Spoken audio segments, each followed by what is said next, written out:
How to use ChatGPT. The new AI language model has been trending since its launch late last year. Here's how you can get started on it and what you can use it for.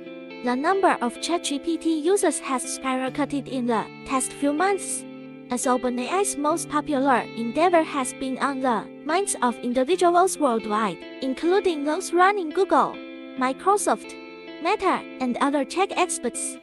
The ChatGPT model became the fastest-growing app of all time, even surpassing TikTok. Then you need PS5 to help you access.